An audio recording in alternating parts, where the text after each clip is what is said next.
I'd like to reconvene this meeting and indicate that this is the 28th meeting of the Joint Select Committee on Human Rights, Equality, and Diversity. This public hearing is being broadcast on Parliament Channel 11, Parliament Radio 105 FM, and the Parliament's YouTube channel, ParlView.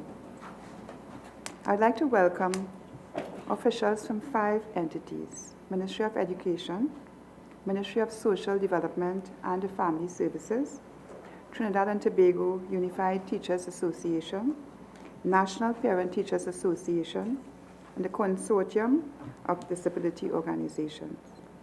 I am Glenda Jennings-Smith, and I am the Vice Chairman of this committee. I'd like to invite members of our committee to introduce themselves.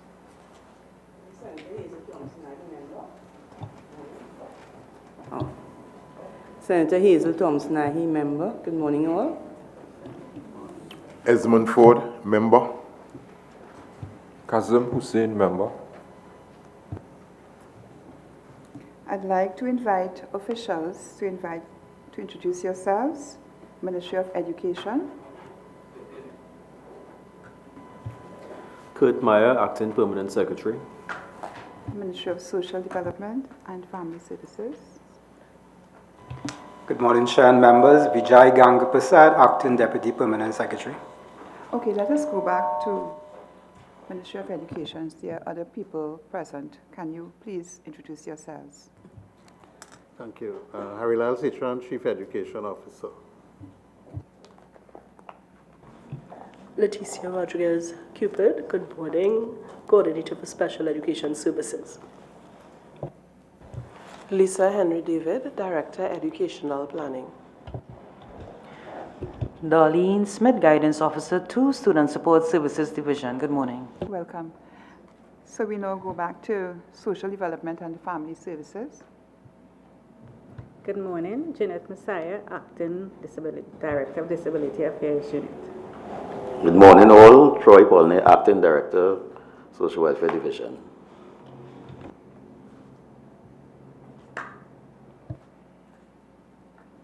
Trinidad and Tobago Unified Teachers Association. Good morning everyone, Fitzroy Daniel, General Secretary, Tutor. Good morning, Darren Leham, Third Vice President, Tutor.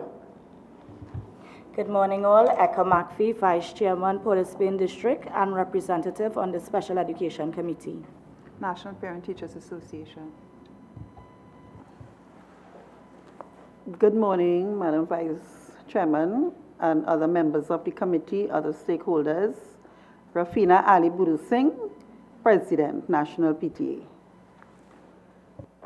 Good morning, everyone. Olive Garcia, Education Officer and PTA. And we have the Consortium of Disability Organizations. Could you? Good morning, everyone. Bawani Prasad, Vice President, Consortium of Disability Organizations. Good morning, everyone. Tracy Hutchinson Wallace, Director on the Board of Directors of the Consortium of Disability Organizations. So today, I want to indicate the purpose of today's meeting, and it is to discuss special needs education as it relates to public, primary, and the secondary schools. The objective of this inquiry is to also examine the effectiveness of current provisions and the policy measures that cater for the education of children with special needs in public, primary, and secondary schools. I want to also acknowledge that we have received submissions from 15 entities. Viewers and listeners can send to this committee questions related to today's topic through email pal101@ttparliament.org, facebook.com ttparliament, or Twitter @ttparliament. I want to now invite brief opening remarks from the entities that just introduced yourselves. Ministry of Education, Social Development, Unified Teachers Association, and the National Parent Teachers Association, as well as the consortium. We start with Ministry of Education. Good morning, Madam Vice Chair. Good morning, members. The Ministry of Education welcomes this opportunity to work with this committee to bring attention to the state of provision of services for one of the most important clients that we serve, our children with special needs. The Ministry remains committed to work collaboratively with all stakeholders to address a myriad of challenges we face in our efforts to improve the quality of service.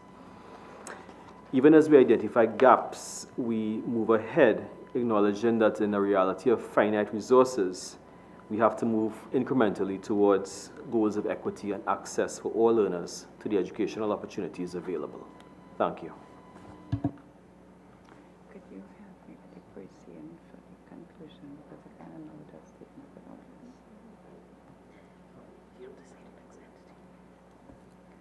Ministry of Social Development. Thank you, Vice Chair, members, other invited guests, viewers and listeners. Good morning. The Ministry of Social Development and Family Services expresses gratitude for this invitation to be here today as part of the proceeding of the Joint Select Committee on Human Rights, Equality and Diversity's inquiry into the current provision for children who require special needs education in public, primary and secondary schools. Although the Ministry does not have a direct responsibility for the development of the education sector in Trinidad and Tobago, the Ministry has a responsibility to provide support and a duty to ensure that the various articles of the United Nations Convention on the Rights of Persons with Disabilities are effectively promoted and pursued. As a reminder, the Government of the Republic of Trinidad and Tobago signed the convention on September 27, 2007, and same was ratified on June 25, 2015. While various initiatives and assistance from the Ministry remain available to parents and caregivers of children with disabilities, one of the most significant initiatives is the National Policy on Persons with Disabilities. This is viewed as a major enabler in the implementation of the UNCRPD. Article 1 of the Convention states that each country should aim to promote, protect, and enable the full and equal enjoyment of all human rights and fundamental freedom by all persons with disabilities, and to promote respect for their inherent dignity. The national policy targets key areas of activities across sectors of government as government continues to work towards building a resilient, productive, and most importantly, an inclusive society. The Ministry commends and will continue to partner with the relevant stakeholders in the effective implementation of all initiatives with respect to children with disabilities and, by extension, all persons with disabilities. Once again, the Ministry welcomes the opportunity to be here and to meaningfully contribute and bring about the desired outcome for children with disabilities. Thank you. Trinidad and Tobago Unified Teachers Association. Good morning again to everyone. As an association, TUTA is always appreciative of the invitation to be part of these deliberations at the level of the Joint Select Committee. TUTA views education as a critical component in the existence of everyone, and more so in the development of our young charges, who are the future of our nation. Given the invitation was extended to treat with special needs and special education, it will be remiss of me not to mention the high value TUTA places on the inclusion of these special needs students in mainstream education. In fact, the association strongly supports those elements of the Salamanca Statement. Therefore, the association will continue to support and respect the following proclamations. Every child has a fundamental right to education and must be given the opportunity to achieve and maintain an acceptable level of learning. Every child has unique characteristics, interests, abilities, and learning needs. Education system should be designed and educational program implemented to take into account the wide diversity of these characteristics and needs. Those with special education needs must have access to regular schools, which should accommodate them within a child-centered pedagogy capable of meeting their needs. Regular school with this inclusive orientation are the most effective means of combating discrimination, creating welcoming communities building an inclusive society, and achieving education for all. Moreover, they provide an effective education to the majority of our children and improve the efficiency and ultimately the cost effectiveness of the entire education system. Tutor again would like to thank the committee for its invitation and is greatly moved by the opportunity to be part of the conversation. Thank you. Could we hear from the National Parent Teachers Association? In the United Nations Declaration of the Rights of the Child, it is stated that each child has a right to education. Oh, sorry, I always forget that. So I'll start over. In the United Nations Declaration of the Rights of the Child, it is clearly stated that each child has a right to education.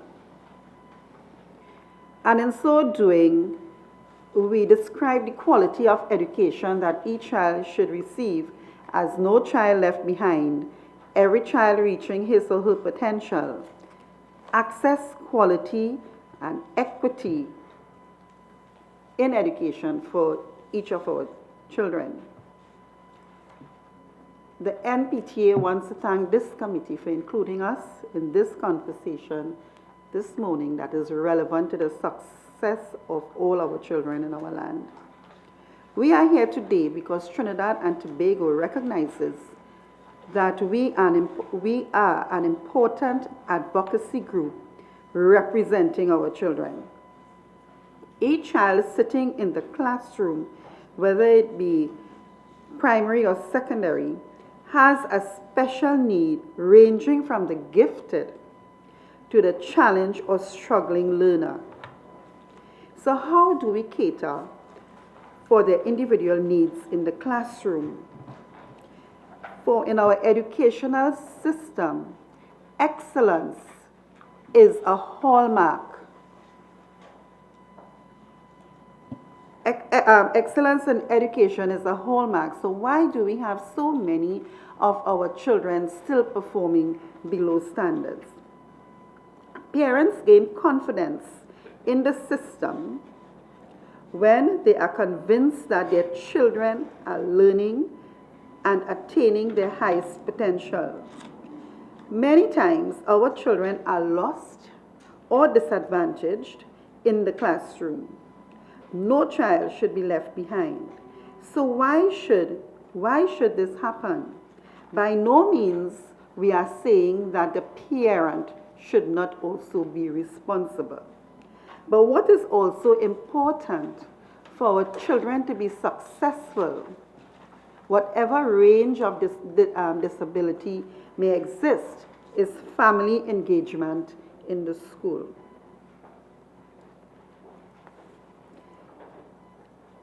It calls for commitment and the use of creative and innovative methods that will encourage each child, whether it be a mild, a moderate, or severe special need.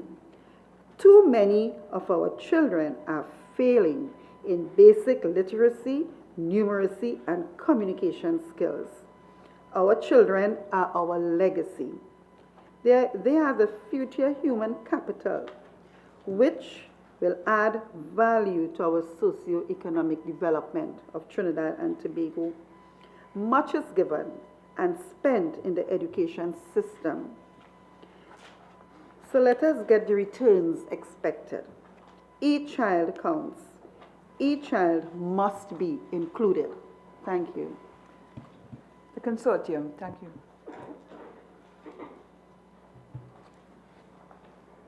Good morning, everyone.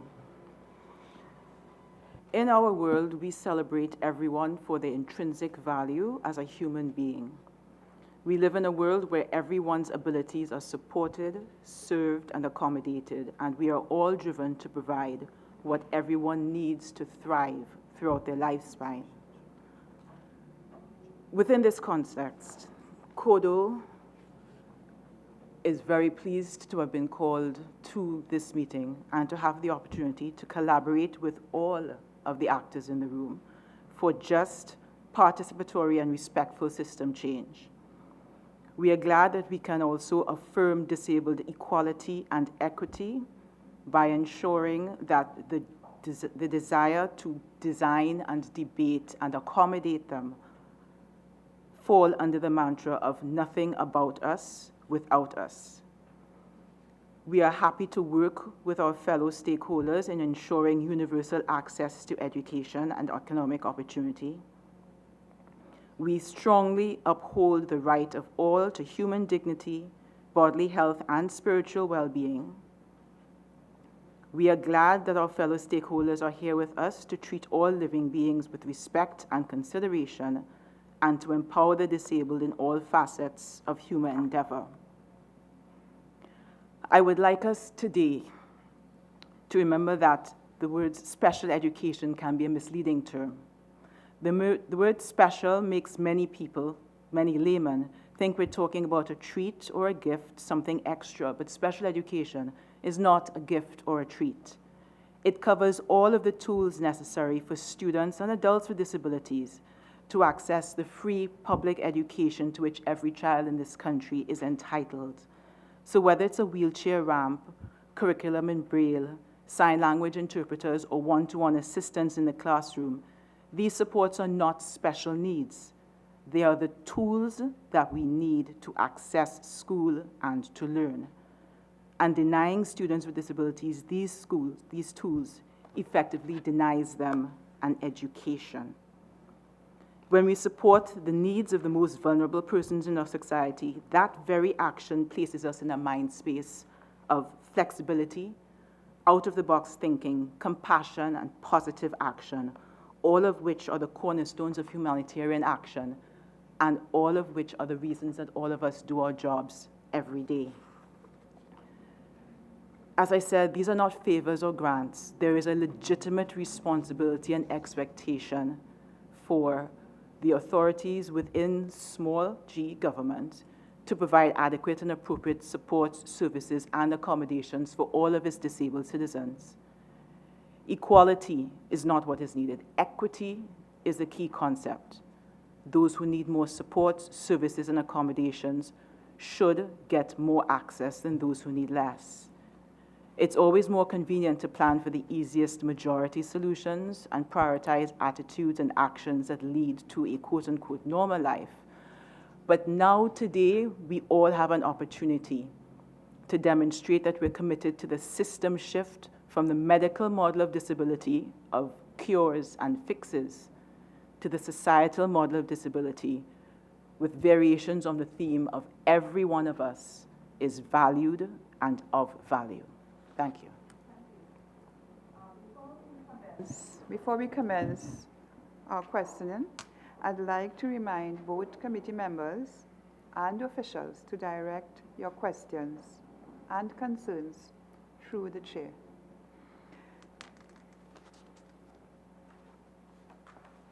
I'd like to start. In response to, by the Ministry of Education, where you had advised that currently at least 3,735 students require special education services. Of these, only 1,756 students have been officially referred to the SSSD. The remaining students receive classroom-based interventions or alternative intervention strategies at the level of the school. And this was from your submissions, if you look at page 2, para 2. The Ministry of Education also cited a figure of at least 3,735 students requiring special education services. How was this figure derived? Since 1,756 were officially referred to the SSSD.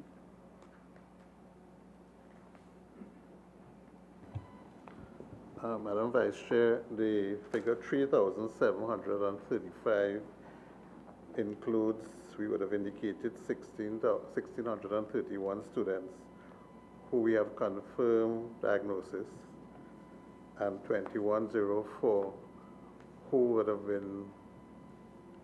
who who teachers would have indicated they are suspected. In other words, the 3735 is an estimated number which includes those that were confirmed and others who we suspect. So that that figure, from that figure, there are 1,756 who currently receive service. There may be students who have been diagnosed but are receiving external support and therefore not referred. And there may be some within that group who teachers would have indicated require special needs but have not been diagnosed, and therefore we are not sure. So are you saying that the estimate of 3,735 include the approximate number of children in need of special needs education that are currently not enrolled in schools? The 3735 includes students within the school system who would have been whose teachers would have indicated may need based on whether it's the academic or behavioral issues. It does not include persons who are outside of the school system. Were these figures derived based on a collaborative effort made with the Central Statistical Office? Cupid will respond. No, not in any collaboration with Central Statistical Office. We have found that the definitions used and the criteria used for identifying students through the CSO is not always, it eliminates a lot of the students we consider with disabilities. The National Policy on Persons with Disabilities highlights that the provision of adequate and appropriate professional support staff, assessment services, and use of individualized education plans for all students with disabilities at primary and secondary schools. Are the classroom-based interventions, alternative intervention strategies received by the 1,979 students not referred to the SSSD in line with the requirement of the policy?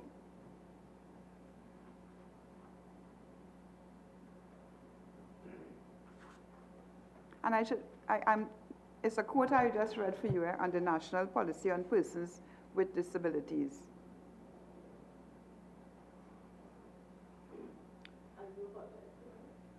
Okay, I'll repeat it. The National Policy on Persons with Disabilities, if you look at page 20,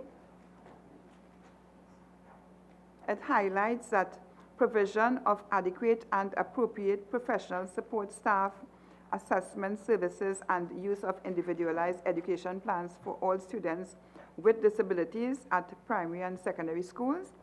That's the National Policy on PWDs, page 20. And I'm asking you, are the classroom-based interventions received by the 1,979 students not referred to the SSSD in line with the requirements of this policy?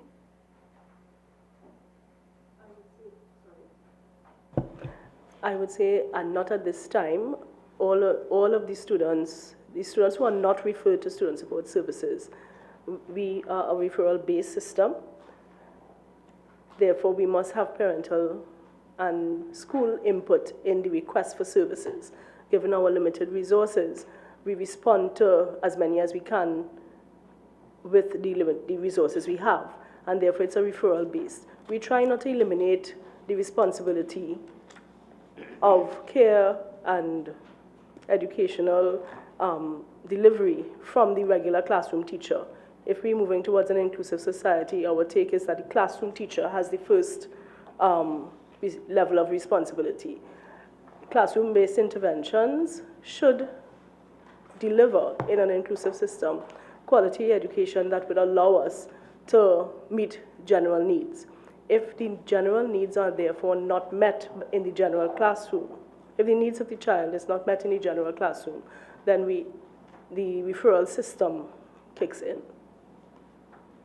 Okay. I'd like to ask the consortium if there was ever a time that you made a referral, what type of responses did you get from the Ministry of Education? Basically, Madam Chair, the consortium is the umbrella body. The referrals would have been made through the special schools that exist or through parents' involvement. And I just want to say that I know statistics has always been a bugbear in Trinidad and Tobago society. Because what was quoted here this morning was some 3,700 children identified, but we have not included those who are currently attending special schools and even those who have not been in schools. So statistically, we do have a serious problem. Madam Chairperson, if I may, as my colleague, Mr. Prasad, said, we're having a problem with statistics. If we don't have data, we can't plan. So the best we can do at the moment is work with estimates. World Health Organization estimates for disability rates throughout the world bottom out at about 10 to 11% for the most developed countries, for G20 countries. Logically, Trinidad and Tobago, given our resources, it must be higher. Now, if you are looking at about 10% of a population of 1.4 million people, you're talking about approximately 140,000 persons who are disabled at this moment. So hearing a figure quoted of less than 4,000 children known or in the system or suspected of having disabilities immediately gives us reason to pause and to wonder precisely how some of these figures are come about and precisely what is being done to ensure that those who are not being counted can get the help that they need. So, great. So that we are operating this morning on estimated figures. Mm-hmm. But the question that I pose to the Ministry of Education is, what plan do you have in place to deal with those 1,979 students? What collaboration do you have with the special schools to ensure that they are recognized according to the national policies that is there to deal with persons with disabilities? Because I heard the first response, but could you tell us what do you have planned for the future in terms of collaborative efforts with those schools? Madam Vice Chair, let me just step back a little bit. In terms of, you're correct in that the figures we presented includes those who we have evidence of who would have been diagnosed, and information from teachers within schools who suggested that these students may possibly be in the category of special needs. So it's an estimated figure.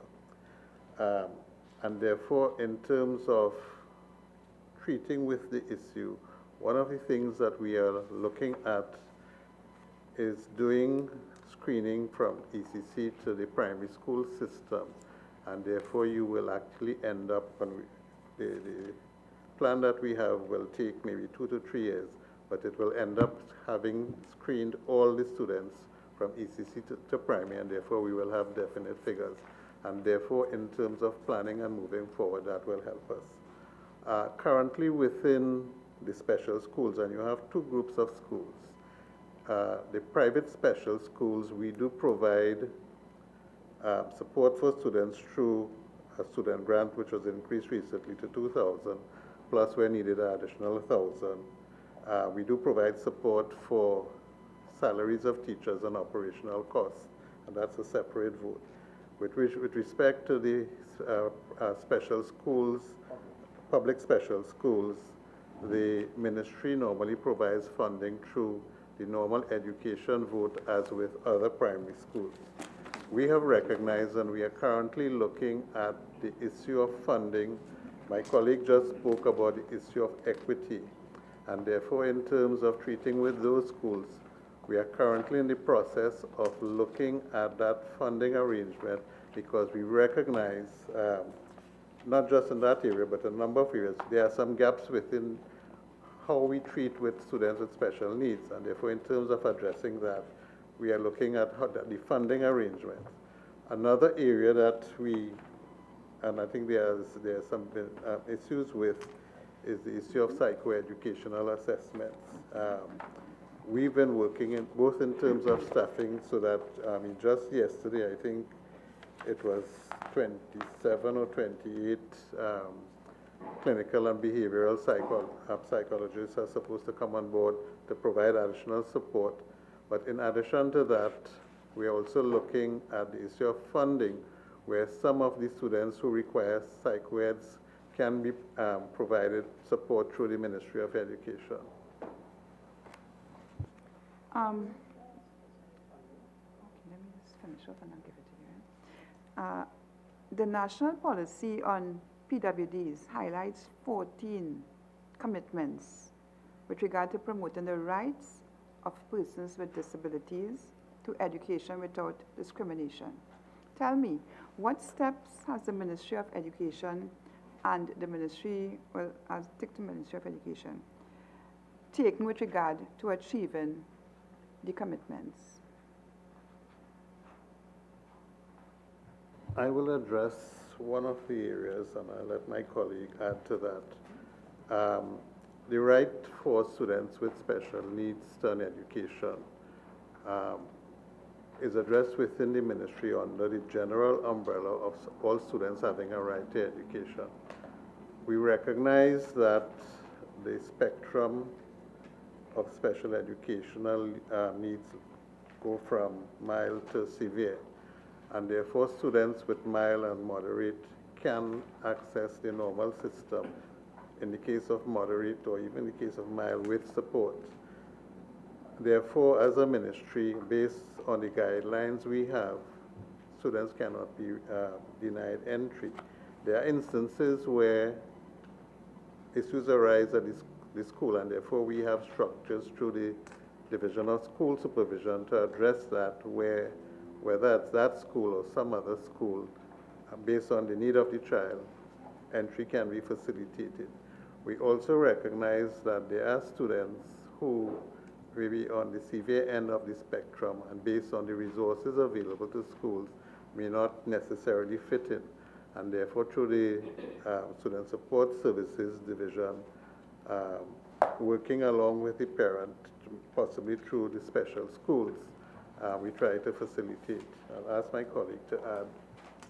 Before you go there, I want to remind you of some of those commitments. For example, ensuring continuous skills upgrade to ensure teachers are equipped with current strategies relevant to teaching and learning for persons with various disabilities. Ensuring that the recruitment process for employment in education is fair and provides opportunities for persons with disabilities to become staff members, educators, and administrators. Provision of access to a team of professionals with the ability to assess, recommend, and provide required interventions for students with disabilities. I'm just giving you 3. Tell me, have you responded to those 3, and what have you done so far? Okay, so you've touched on 3 areas. The first one is training. Training within the Ministry of Education, both at the level of staff and also at the level of the school system in terms of teachers being able to provide support. That has been ongoing. It is one of the areas we've identified for strengthening within the ministry. So it's being addressed. We're not where we would like to be, but it's an area that we have flagged. In terms of recruitment, our guidelines within the ministry is clear in terms of non-discrimination of persons, whether they have disabilities or otherwise, so that the recruitment policy that is utilized within the ministry incorporates consideration of persons who may have disabilities and non-discrimination in that regard. And in terms of assessment, as I said, we are using a multi-tiered approach where it starts from the level of the school with providing and training teachers with basic strategies to be able to identify students. Next level, a team at the school, special education teachers, and I've just mentioned, for example, in terms of strengthening the Ministry of Education, the bringing on board of a number of clinical and behavioral psychologists. So again, we have, and if I may, we've recognized, based on our recent consultations and assessment within the education system, there are some gaps within, and some significant within the whole special education sphere.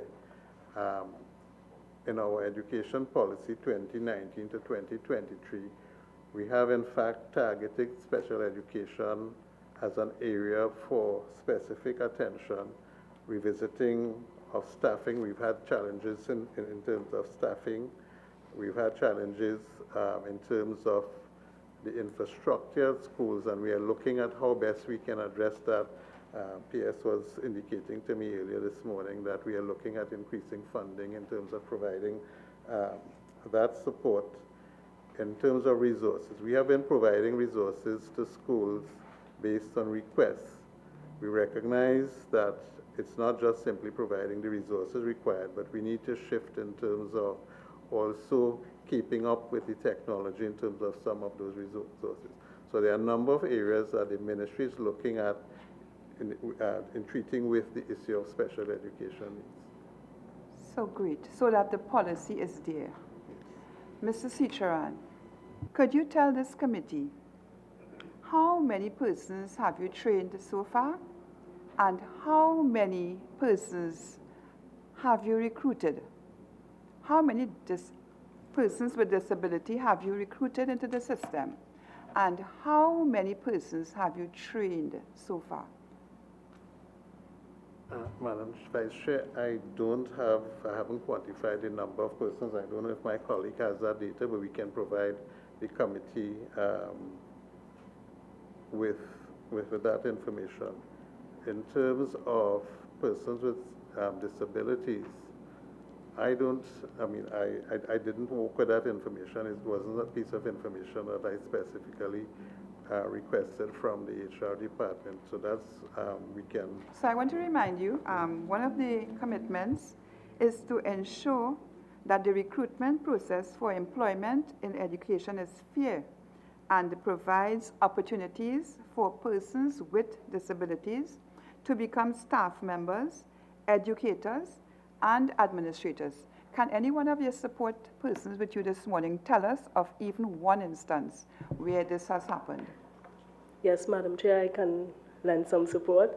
I am often part of the interview process to fill the vacancies in special education in particular, so I will speak to that. We have interviewed several persons with disabilities, including persons with visual impairment, persons who are blind, persons who are deaf and hard of hearing. So we have interviewed many persons for these positions. We do have in our system, at least with student support, we have at least, you did say at least one, but we do have one special education instructor who is deaf, currently employed on contract with us. We have several other persons with varied challenges employed within the Ministry of Education. So at our schools, we do have, well, we have had in the past teachers who are blind and visually impaired working with us. I'm trying to recall some of the more recent ones. We do have persons with disabilities who may admit to having disabilities, physical challenges. They are not denied. Once the interview process, we trust that our interview process is transparent and we do not discriminate in that interview process. Of course, the person being interviewed must meet the criteria of the educational background and the ability to perform the task. So it is not a discriminatory process at all. So I think we could boast that we have invited openly persons with disabilities and without disabilities to apply for those positions. In terms of the training, I would like to just add a little information on that. While I don't have exact numbers, over the past 15 years, since the establishment of student support, one of our mandates has been to offer training for the general education teachers throughout the school system in the area of special education, special and inclusive education. Since the inception of student support, for example, we have been offering in-house meaning at schools, at the school-based level, as well as at the district level, training on the identification of special needs in the classroom. We have been supporting teachers with using the use of checklists and screening materials to identify the characteristics of the disability, not to identify the need, not to diagnose, but to at least be able to indicate to us that these children are of concern to them. That is the process through which we begin our needs assessment at schools. In all our assigned schools, that is where we have special education staff. If the schools are allocated to special education staff, we do have persons who continually provide training to the school-based teams. And it is through that mechanism that we continue our training at the school level. Since around 2010, we have been doing vacation. During the July-August vacation, we have been offering different types of training. So, for example, our special education teachers have been trained in the use of standard assessment instruments to further aid in the diagnostic process at level 3 of the plan that we indicated. We have our general education teachers also being trained in strategies, classroom strategies on meeting special needs in classroom differentiated instruction. These, and quite a few others, are ongoing. Training is part of our mandate and part of the regular job description of each of our special educators. Madam Chair, if I may interject a little, I am happy to hear what is happening, but my concern is at this time some more specialized training for special education teachers. And I say that against the backdrop that I am a beneficiary of special education because I was born blind and I went to the School for Blind in Santa Cruz many, many years ago. But what we are seeing now is our children with multiple disabilities, which is even more challenging than you have a single disability. And I wonder what is going to be in place or what is in place from the Ministry of Education, perhaps from the Teachers Training College, as to expand special education training so that the special education teacher will be better equipped to deal with multiple disabilities. Thank you.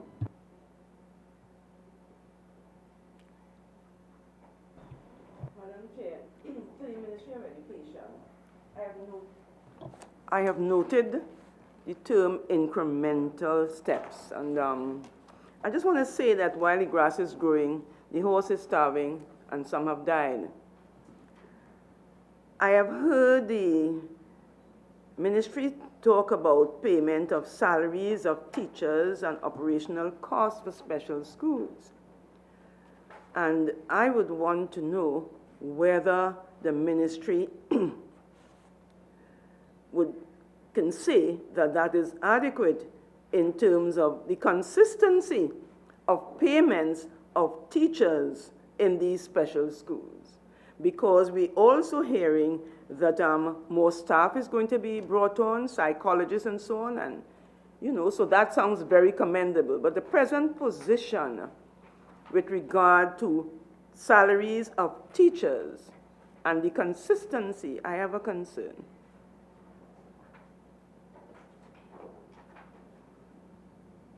I just need a little bit of clarification. The salaries we are talking about is salaries for teachers in special schools? Yes. Okay. you have both, as I said, private and public special schools. The salaries for teachers in public schools are paid out of the normal Ministry of Education allocation, whereas salaries for teachers in private special schools are supported by the ministry through the grant received by the special school. It doesn't cover 100% of the cost of the salary because many of these schools are also schools that are charging fees for students. I don't have the exact quantum, but there is a significant contribution from the ministry towards the payment of those salaries. I suspect that as we move forward, those adjustments were made, I think, a year ago. There may be the need to look at it again, but at this point, the salaries or the contribution to the salaries would have been in discussion with persons from the special schools. Yes, if I may add, the salaries that were renegotiated for the private special schools under the vote that supports the grant of financial assistance of private special schools, the salaries were increased and improved in keeping with general qualifications. So for all intents and purposes, the ministry has actually brought up the level of the private special schools in terms of those teachers now receiving salaries, whereas in the past they were not receiving salaries that were equitable with the public service. I am not saying that it is 100% on par, but it is much closer to that level at this time. I'm talking here, Madam Chair, about schools that have been termed public schools by the Minister of Education. The public special schools are paid as everyone else is, as a teacher is qualified by their post. Yes? Yeah, so a special education teacher who is qualified and appointed in a post, and there's no inconsistency with those payments that I am aware of. That you're aware of, I see. But or else we would have had a public outcry. Well, there has all public servants are paid regularly. But schools that are deemed, for example, what category would Lady Ho Choi, the school, fall into? Lady Ho Choi would be a public special school. Public special. So all appointed teachers would be paid through the Ministry of Education. But there have been complaints about shortfalls of thousands of dollars this month, last month, 17,000, 12,000. There's an inconsistency which puts pressure on the principal to be able to find the shortfall, because you can't pay a teacher one amount 1 month and another amount the following month. So perhaps one can look into that. I don't think that is so, but I do think there's a, sorry?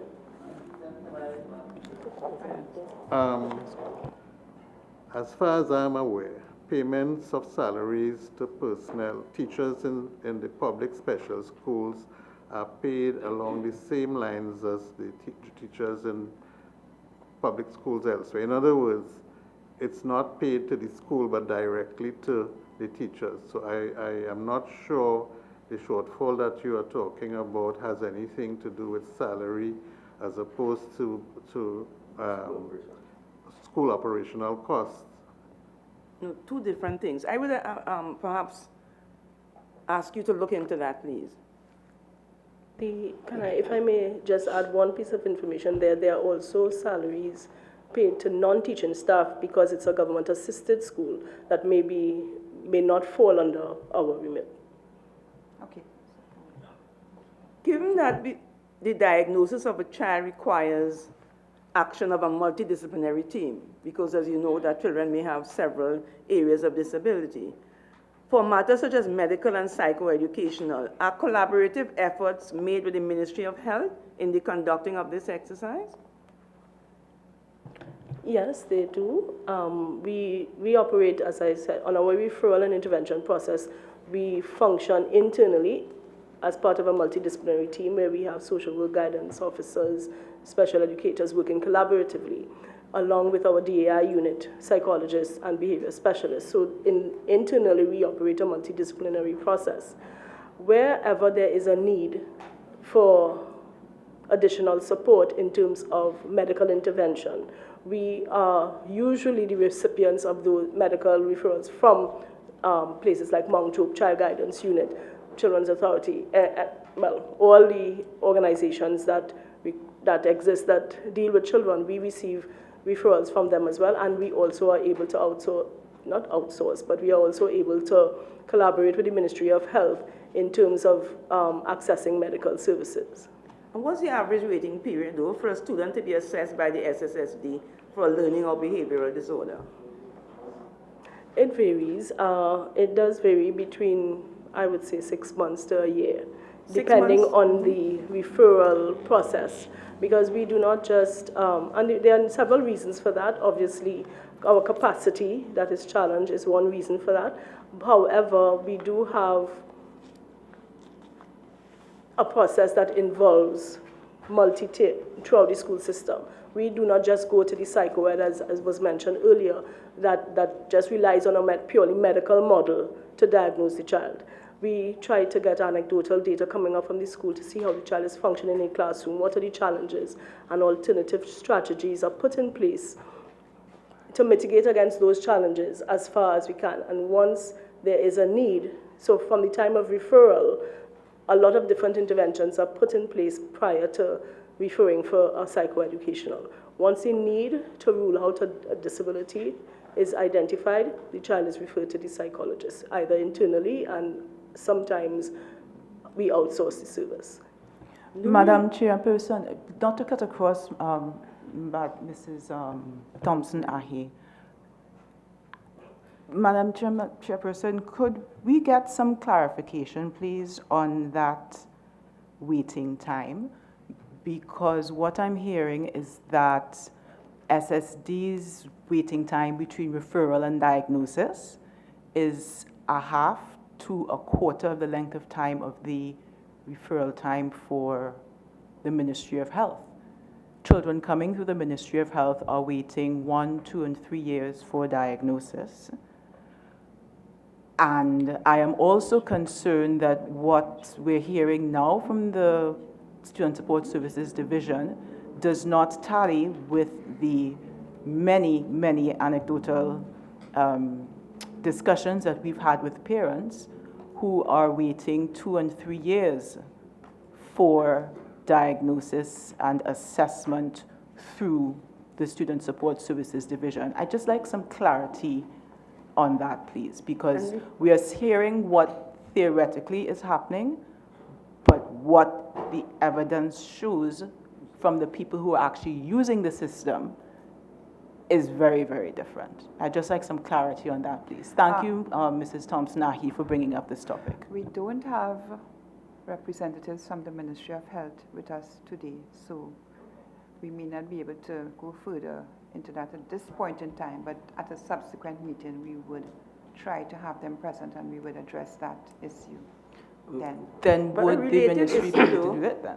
A related issue is what would be the outcome in a situation where a child has been diagnosed at a very late stage prior to the sitting of examinations, and which will, of course, affect the child's performance in the exam. What will happen? Oh, yes? Ever had late diagnosis?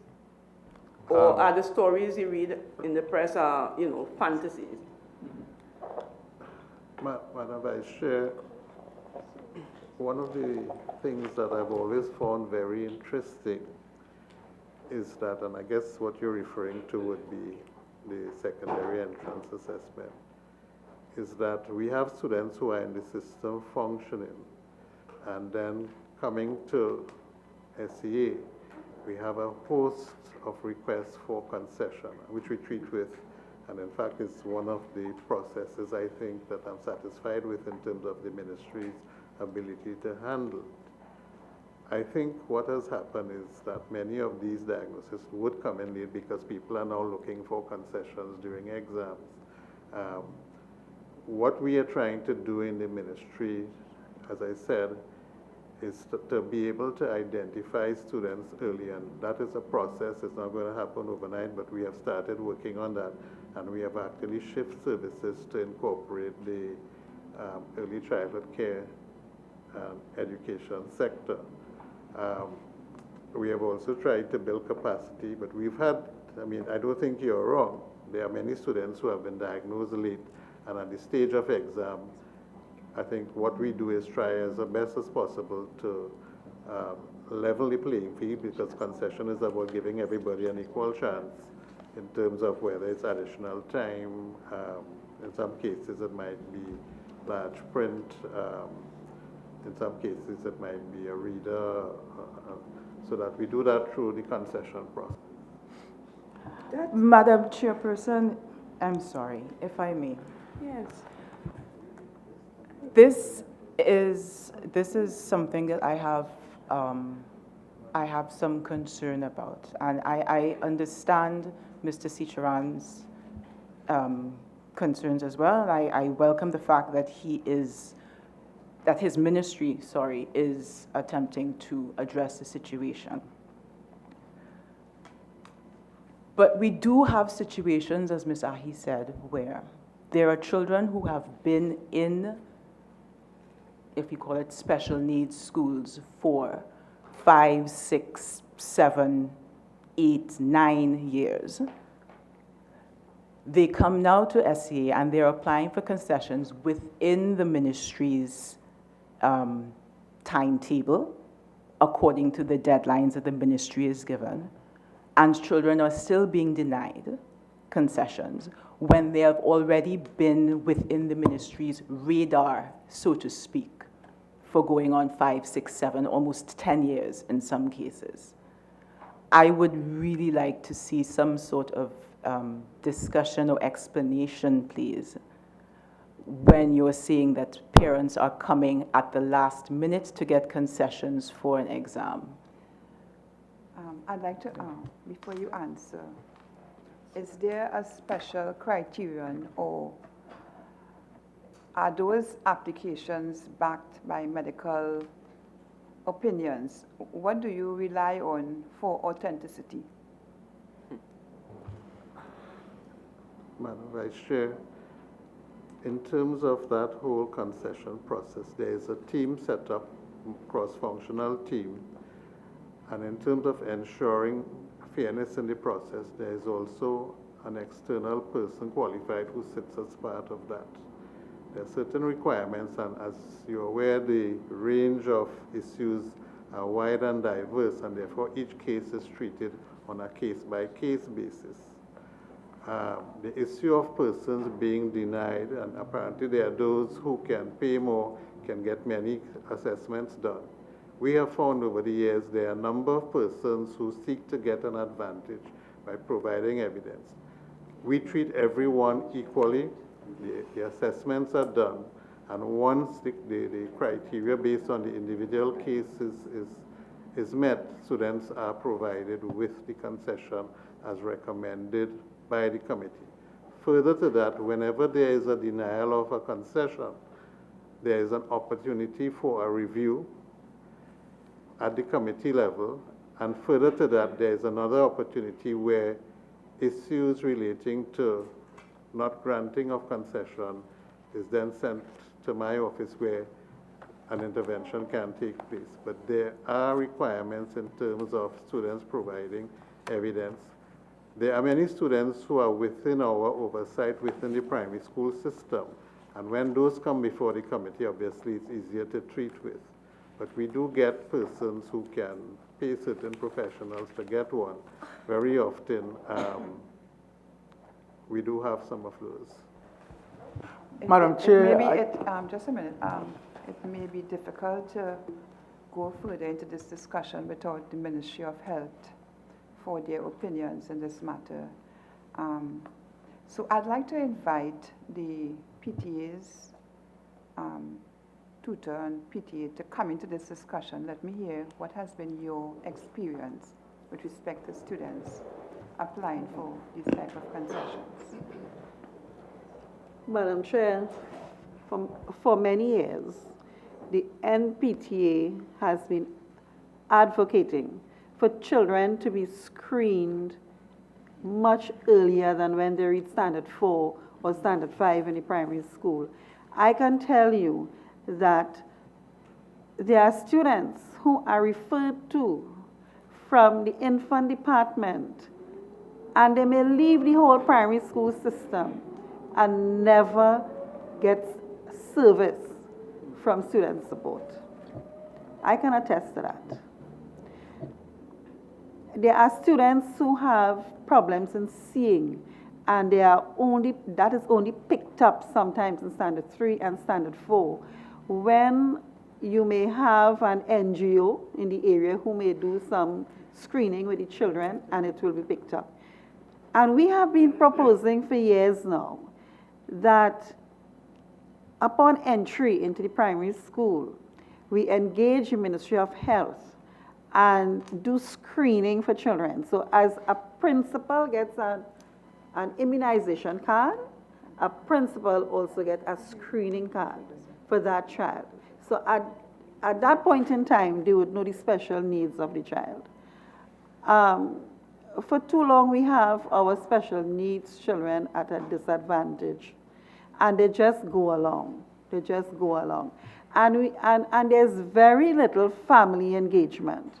Now, the teachers are the ones who are skilled, who are trained in the area, and you have to involve the parents and show them how to help. The parents are not equipped with this knowledge, but we are not seeing that family engagement, that parental involvement with the special needs child in this school.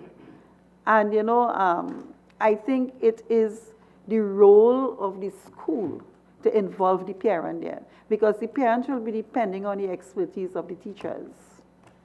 I know some children are only very comfortable in school when the parents are there, and I know some schools are engaging parents during the school day just for the child to feel comfortable in school. Okay. You know, because some children learn better when, you know, when they know that the parent is involved at a different level. Now, the Ministry of Social Development and Family Services, you also play a critical role. Can you make a comment on this particular issue? What type of collaboration do you have with the schools, community, and children who are in these circumstances? Madam Chair, thanks for the question. At the ministry, primarily, we encounter children such as with disability who would enter mainly through the social welfare division to apply for a grant, some support in terms of for children. Our primary aim at that point in time is to provide financial support or even food support. However, what is required of us is information from both the Ministry of Health as it relates to the certifying of the child with a disability, as well as information pertaining to the child's attendance at school. In terms of following up the child's progress, that is done through what we have a system in place called the school report, where we get information pertaining to the child's attendance at school. I must admit that the report primarily that we receive treats with the attendance of the child and not necessarily the progress of the child at the school. Basically, that at the level of National Family Services, we do offer counseling and other support services to parents who would have children with a disability who require such support. So what we are currently doing as well is that we are in the process of transitioning the children who are in receipt of public assistance or the special child grant to the disability assistance grant, and are heavily engaged right now with the Ministry of Health in designing and coming up with a particular medical report that would allow us to zero in on the children who require this kind of support. The medical report has already been developed in collaboration with the Ministry of Health and their official, and certainly it's something that we can share because it will help in the process in determining which one of the child with a disability or who are the children with a disability. Yeah, thanks, Madam Chair. Deputy PS, right? On the direct statement that you now made with regards to making the change, and you all are now developing the new report and so on. But in the interim, those persons' payment has ceased, not so? Chair, through you, in March of 2018, the ministry also introduced a new system, a new targeting mechanism for the public assistance grant. The public assistance, as you're aware, is a pro-poor program, and it did make some concession in terms of deductions that was allowable for all of the medical expenses associated with a person, as well as for housing accommodation. The persons who would have failed, so to speak, the means test were the ones who were removed from the program, but they were removed from public assistance, and efforts were being made to transition these children in the interim to the special child grant, which is not administered in accordance with the means test. So whereas the answer to your question is yes, there were some children who were removed, efforts were being made in the interim to transition these children to what is called the special child grant. But again, the time frame now, you said March 2018. We are now in June 2019. July 2019. So that time frame from there, and in terms of financial need for these families, you know what I mean? Again, talking from a member of parliament point of view, and persons coming to the office with regards to the similar situation, let's bear with me, Madam Chair, right? Because just this week alone, persons went to the Tunapuna Social Welfare Office and they are told that the forms will be now available at the end of this month. Again, for the listening public, could you shed some light in that, yes, the forms will be ready and the process will get going? Because, again, a lot of people are waiting on these special needs funding. Again, you know, some households are totally dependent on these funds. Yes, again, through you, Chair. Yes, it is our intention. I think we did receive the approval of the Cabinet to proceed. We are in the process of printing the forms to make it available this month. As it relates to the implementation, yes, it is going to be implemented from this month, so that those persons, in fact, those persons who were removed can now, totally removed, can now access the grant. Those persons who are currently on the grant of public assistance as well as special child, we have the approval to transition these children onto the disability assistance grant, which is also going to be done. So to answer your question, the forms will be made available. Yeah. Could I continue? Go ahead. Okay. Right. Okay. I want to go back to the Ministry of Education. Right now, there are some. Now, as the chairman mentioned at the start, we receive information from various stakeholders that are not directly represented here today, and they would be represented under the consortium of disability organization. For example, the Blind Welfare Association. They mentioned to us they continue to receive reports of children who are blind and visually impaired being denied the opportunity to even register at primary schools in their districts based on the following: no space available, the classroom is not in a particular way to deal with it, no trained teachers, as the case may be. We receive from the Dyslexia Association, dyslexia students are neither recognized nor served in the public primary secondary schools. This needs to be addressed seriously. We receive from the Down syndrome. In Trinidad and Tobago, therefore, a person with a disability, such as a person with Down syndrome, does not appear to enjoy a constitutional right to a free from discrimination or freedom entitled in Section 4 of the Constitution. Tutor, again, which is not necessarily a stakeholder in that aspect, has stated special needs students are sometimes denied access to education altogether, as principals are reluctant to admit students with special needs in the absence of necessary scaffolding. And then the Equal Opportunities Commission has also sent us a statement where they have identified in 2017 a total of 145 complaints with regards to special needs children not being able to get into schools, whether primary, secondary, the case may be. In 2018, a total of 132. 2019, up to March 2019, a total of 45, right? They have received those complaints. So with that in mind, Minister of PS or the Director, right? The Ministry of Education stated in its submission that principals of public schools may not refuse admission of a student based on their special education need. However, principals often cite inadequate specialized resources for children with special needs in justifying their ability to accommodate such learners. And that's stated in your submission, question 7, page 2. Right? And my question is, what aspect to refusing admission the use of the word may implies as an option rather than imposes an obligation on the principal? What action would be taken by the Ministry of Education where the principal has refused admission of such students?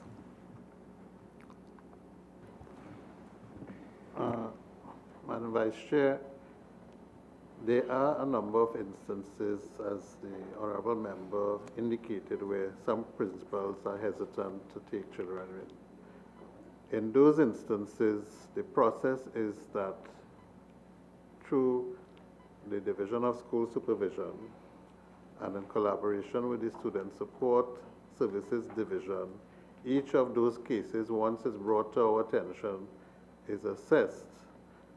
In cases where there is no reasonable reason for the principal's refusal, intervention is made and the principal is literally instructed to take the child in. There are some instances where, because of the special requirement of the child involved, through intervention of the Student Support Services Division, alternative arrangements can be made for such students. But we do, in every case, once a refusal is brought to our attention, we attempt to address it. Right. In terms of special needs schools, how many do we have in Trinidad and Tobago? That information is with you all? We have 13 public special schools and 14 private special schools. 14 and 13. Right. What's the difference between the two categories? The public schools, the funding is done through the Ministry of Education. In the private special schools, the funding is done through a grant to the special schools, which meets, as I said, contribution towards salary and also grants to students, etc., and also operational costs. So the mechanism for funding is different. Governments or public special schools don't charge students a fee, whereas the private special schools do. Right. Now, in one of the stakeholders' information to us, they said that it can cost as much as $6,000 in order for a special need. That will be, from your information, a term, that will be a year or a term, because they just mentioned 6,000 on the average. That would be? If I may, it varies, but it would be, for most of the schools, it would be a year from our information. You wanted to clarify something through the chair? With the exception of one school at a time. Yes, Mr. Ford, I just wanted to clarify through the chair. Is that a fee that the children pay to attend the school, or is that the subvention from the ministry to the school per child? Right, it says here, difficulty with access to assessment. There are at this time 3 available ways for parents to have their children assessed. Privately at a cost of $6,000. Also, that's assessment, not necessarily through the school. Right? And in any case, through the chair, assessments can go as high as $10,000 to $12,000. $6,000 is minimal, a low average, and you've probably gotten a discount at that. Okay. My last question, Madam Chair, and it will be to the Deputy PS at Social Development. In terms of like with regards to the same assessment, all right, are there any provisions within the Ministry of Social Development in order to provide any benefit to individuals would that fall within this particular category? Are there anything in place now, or are there provisions being looked at within the future? Through Chair, we are speaking about for assessment purposes. The grant that we give, the disability assistance grant, or the public assistance or the special child grant, the only particular grant that is there. There's no services really for assessment of children to determine the extent to which they are, they are a child with a disability. However, in implementing the various programs, especially the one that is coming up, the test is a rather robust test in terms of disability. It's multidisciplinary and it crosses several areas. So those children who come to us for the grant, accessing the grant, they will then benefit from an assessment through professionals at the Ministry of Health. So maybe that is a way that some of the services through the Ministry of Health might be made available to children without children having to pay for it from their pockets. Yeah. And just a follow-up, Madam Chair, based on what he said. So does that mean that this particular grant can vary, or it would be still a standard figure based on the means test, as the case may be? No, this grant is not subjected to the means test, and it was a way of addressing the issues associated with the means test. This grant will be a universal grant. It's the income of the parent, so to speak, or the income of the caregiver will not be considered in determining whether to give the grant or not.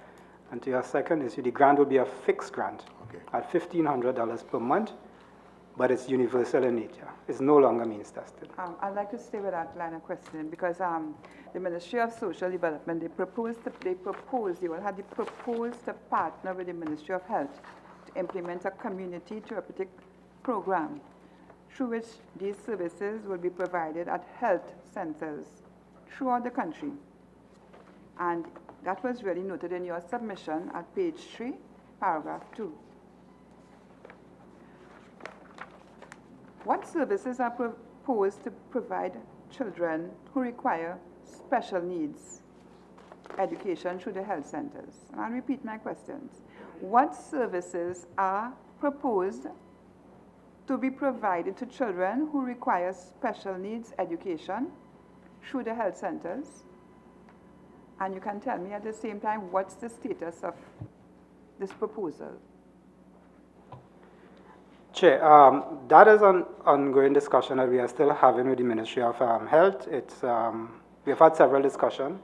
We are also currently in the process of doing a survey of services that are out in the community, especially through other interest groups, other NGOs, and probably the private sector, to ascertain what is actually being delivered in terms of therapeutic services, in terms of speech therapy, occupational therapy, the other services that are available for persons with a disability. So right now, the project is still to be implemented, and it's really at the stage where we are trying to gather enough information to ascertain what is actually available so that we could fill the gap. One of the primary objectives here is to provide these services mainly in some rural communities that are where persons are unable to journey to the major hospitals to get these services. I am concerned because the costs for these services are very high, and we just heard some of the costs being mentioned a while ago by the consortium representative. And the point remains, tell this committee, have you met as a team? Have you met as a team with the Ministry of Health officials? And how many meetings have you had for this year so far? Chair, I can confirm that we met with the ministry, several meetings. I would have to provide the information as it relates to how much meeting and how much meeting we had in 2019 to the committee.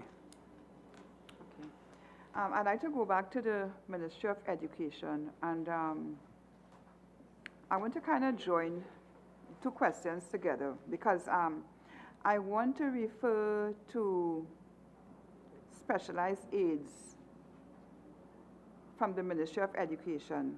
And you had indicated that in order to meet the additional demand, because we spoke about human resource, student aids continue to be sourced through the Ministry of Labor on the job training program.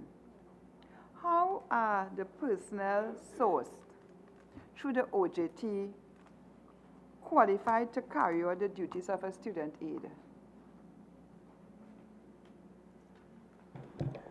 Okay, so in the recruitment process, student aids are not really meant to be professionals in the field, but to provide a specific support service to accompany a child. What we do is we look for interested persons who are willing to work with persons with disabilities. We provide in-house training for them before they are allowed to go on the field. So once they are assigned to student support services through the special ed unit, our district leads, the district officers, special education professionals who are in charge of the child's individualized plan or intervention plan would meet with that aide to ensure that the aide is clear on his or her mandate to work with the child for a particular reason. And it varies. What is required of the aide varies. The aide is not required to teach the child, but to provide a support to help that child to be present in school. Great. Could you tell us how many persons you have on staff at this point in time? Through the on-the-job training program? Yes.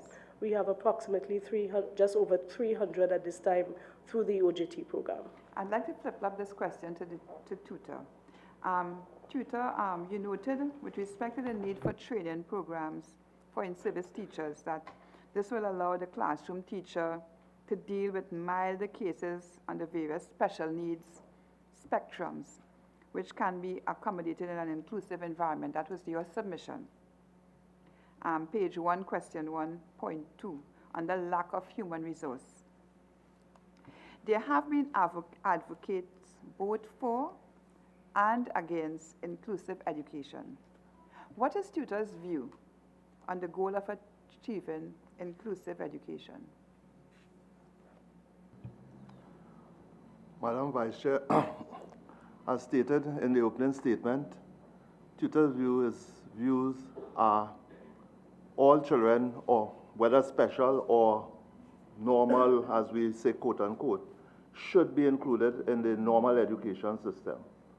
And as such, they should be treated as equal. And we feel that it is fundamental that the curriculum should be designed to assist these children to meet what the required level or the intervention that is necessary for them to function as quote unquote students in our public school.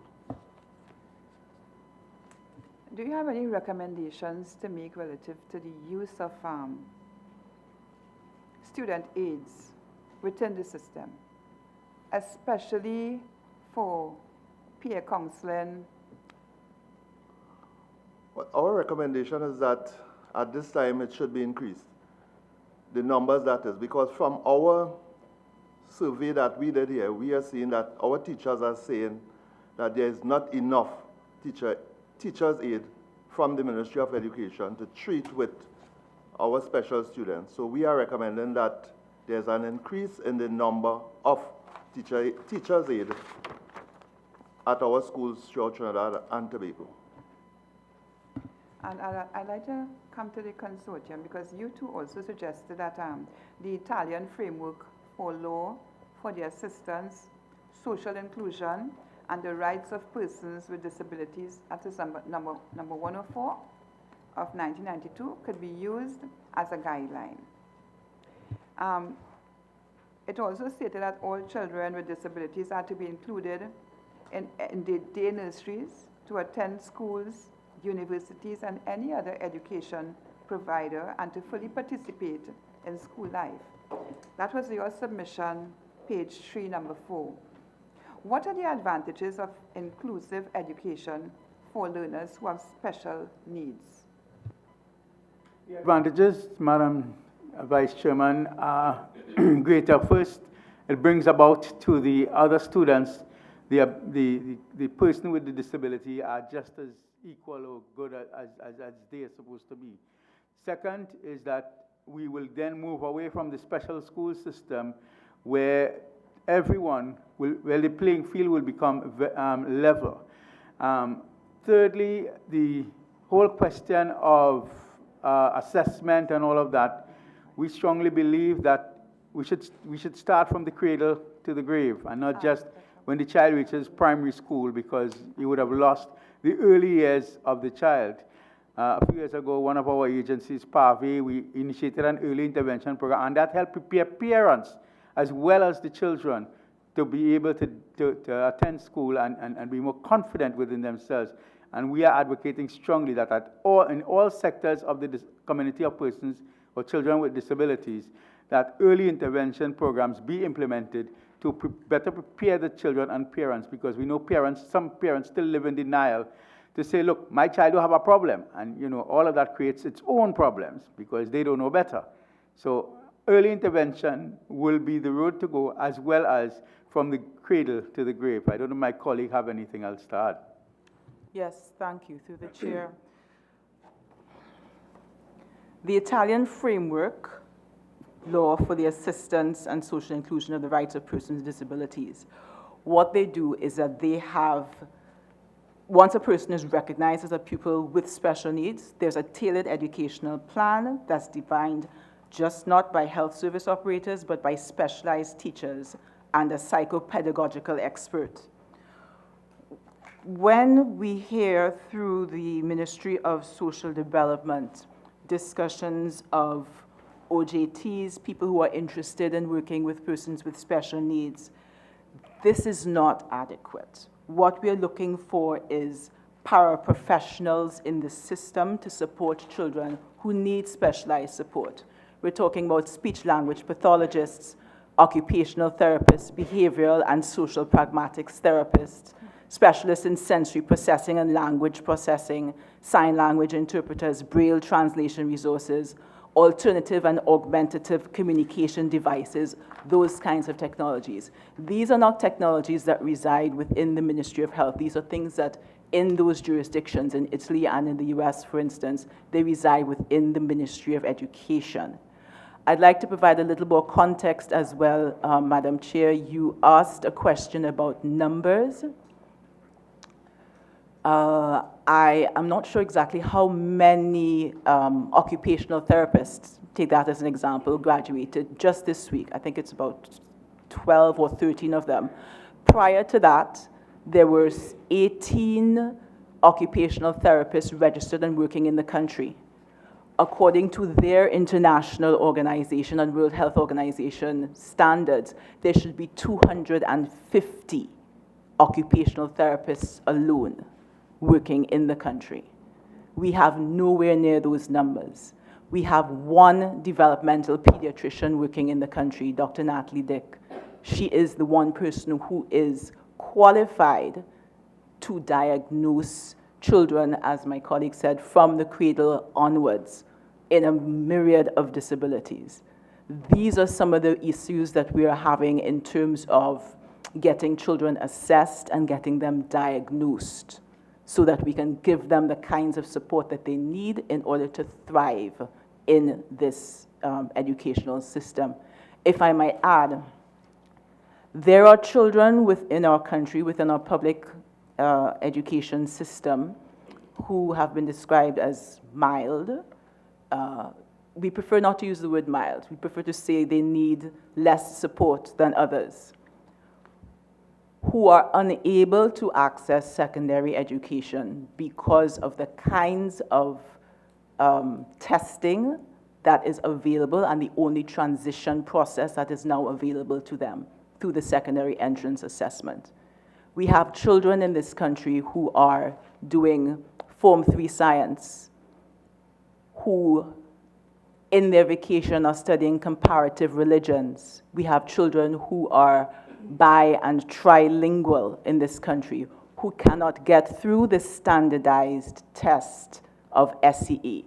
Not because they're not competent, because and in any case, as the Chief Education Officer himself said earlier this week, it is not a test of what they know. It is just a test of how well they can handle this particular test. I don't really believe, Madam Chair, that is the minimum standard that we want for our country. We want to ensure that all children have the opportunity to show their competencies and to thrive in our education system. And what is happening now is that that does not exist. Bawani? And Madam Chair, once we get the education system right, then the need for things like handouts and grants and so on could be greatly eliminated, because children who then become adults will be a productive entity to society, so that, and they will be employable, so that instead of having that dependency syndrome, they will live independent lives. I want to conclude with a question to the ministry and give over to you. Now, the ministry had earlier highlighted that you have textbooks supplied to all students, inclusive of Braille, large print textbooks, manipulative charts, and other learning materials. I want to ask you, what have been the tangible outcomes achieved by the Ministry of Education to date towards reconciling these stated objectives? And I want you also to refer to the last issues brought up with respect to the SCA's assessment process.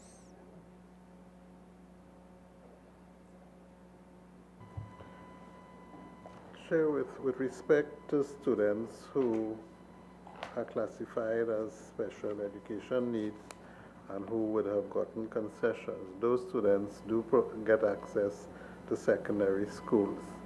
In some instances, recommendations are made through student support services for particular schools that might be... You have any statistical data to back up what you're saying?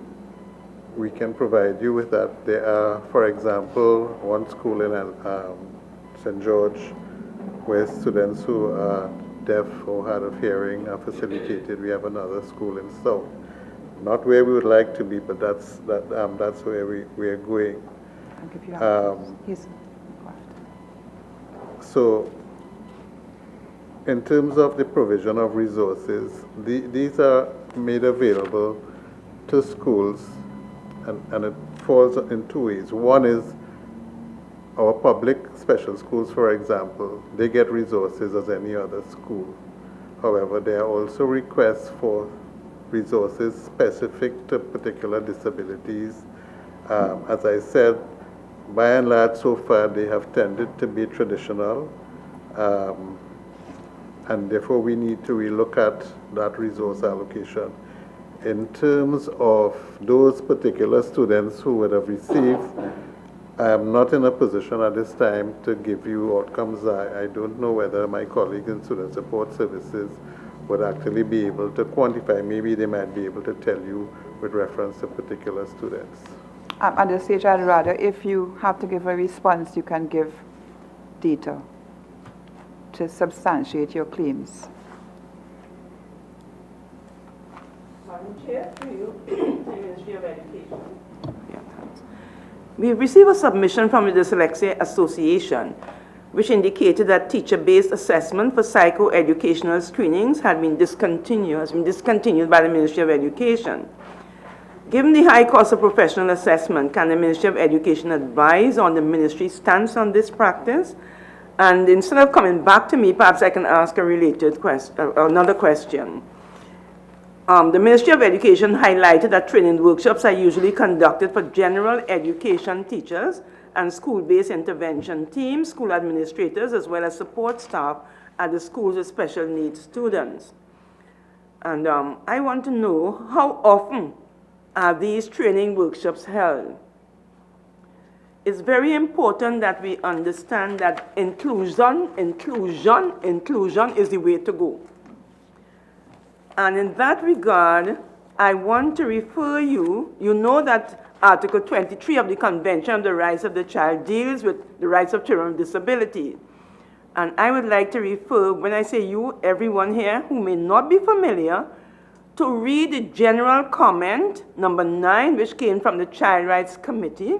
It's available online, and which actually fleshes out how we are to look at this particular article on the Convention on the Rights of the Child. I would also like to refer you to the Framework for Action on Special Needs Education, which is also available online. You just go and download it. And the United Nations Standard Rules on the Equalization of Opportunities for Persons with Disabilities. The way the world is going and how we expect it to go is in terms of inclusive education, because when the children leave, they are going out to live in the world. They're not going to live in a special school. So you have to start from now to make them accustomed to living in the real world. And that's why inclusion is so very important. So we're going to have to shut down the special schools at some point. We ought to start to move more and more into inclusion. That's the way it is. Thank you. Yes, okay. So I would like to begin by just saying the ministry fully endorses the philosophy of inclusive education. We have endorsed inclusive policy, and therefore we are quite in agreement with that. With reference to the training workshops you reference, we conduct training workshops.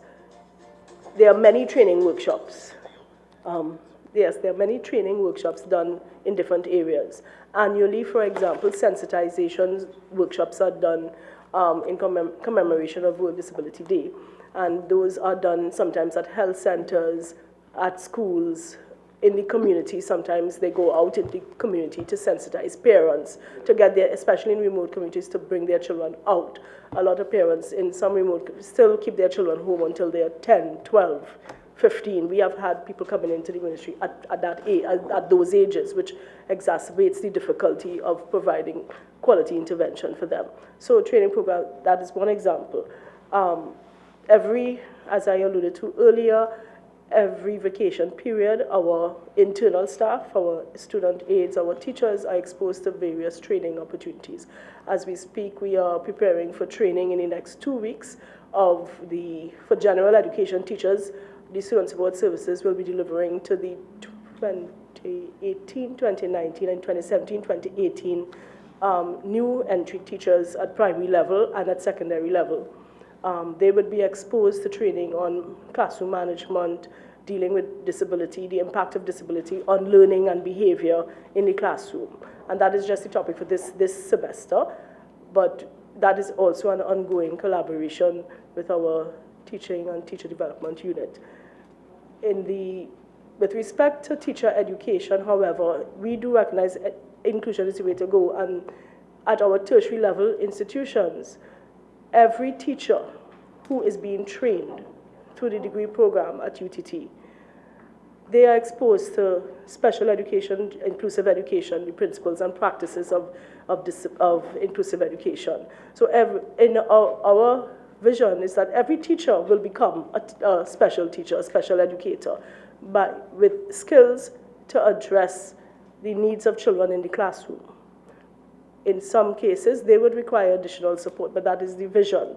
It is really a philosophy we have to share with teachers and get them to embrace the needs of the child in the classroom, rather than think that it can only be delivered by a professional. We are not negating the need for professional input. That is, of course, not what we're saying, but supported by professionals. There will never be enough special educators to treat with every child as an individual, but if we all as educators take on that responsibility, it's a shared responsibility, the parent, the home, the school, the community. And that is what the vision of inclusion really is about, where it's no longer something remote, but something that we do as a matter of course, how we include our students with disabilities in every aspect of life, socially, educationally, in every aspect. So that the training programs for UTT do prepare teachers. Several cohorts of special education teachers have been trained over the last few years through the University of Trinidad and Tobago, who has a mandate for teacher preparation. So that is an ongoing, it has become a foundation of the University of Trinidad and Tobago. So every year, several teachers are trained in the area of special ed, and they are in the general education system.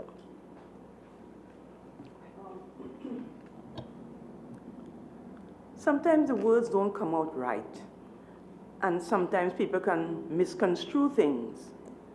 And I would hate for anybody in this audience, the wider audience outside, to misconstrue what Mr. Sicharan said today.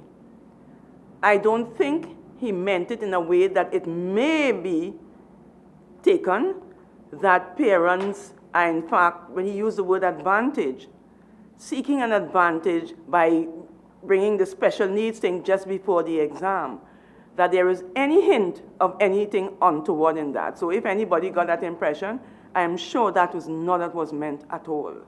And what he was really saying is that sometimes the requests come late, but that there is nothing untoward in that statement.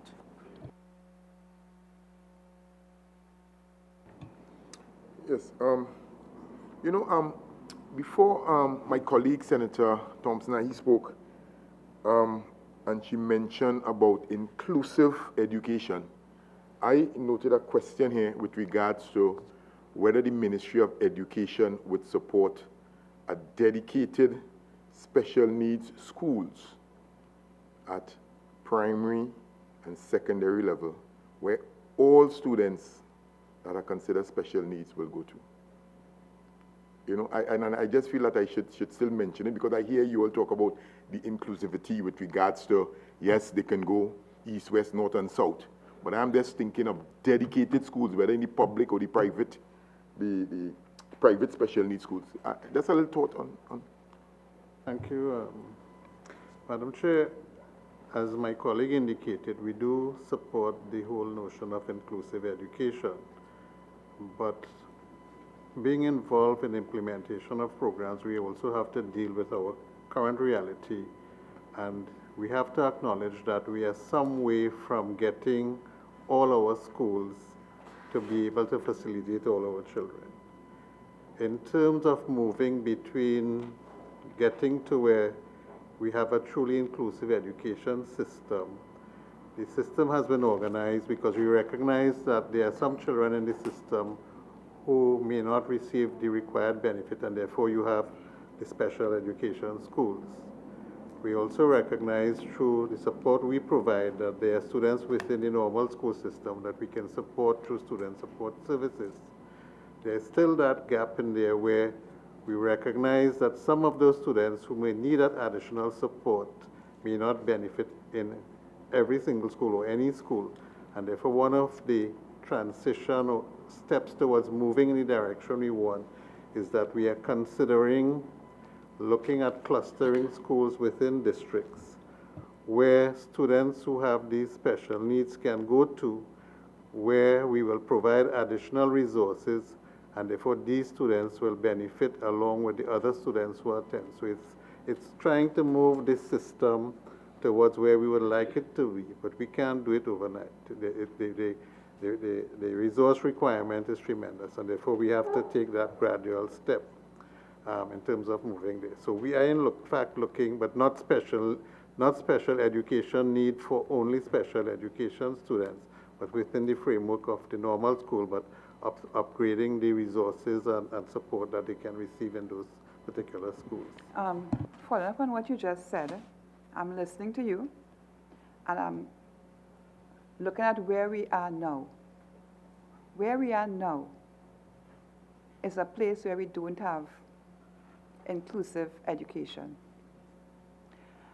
And where we are now is a place where social services just explained that there is nothing happening at the health centers where persons with special needs would go to get that kind of attention, students also.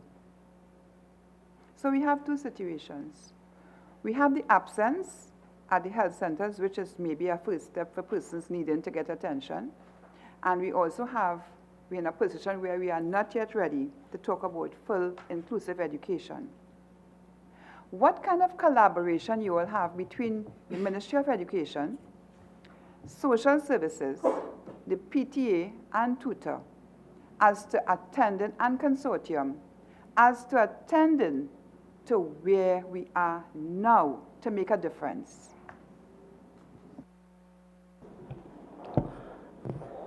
Well, through these student support services, we are, at the Ministry of Education, is continually involved with dialogue with Ministry of Social Development on particular issues.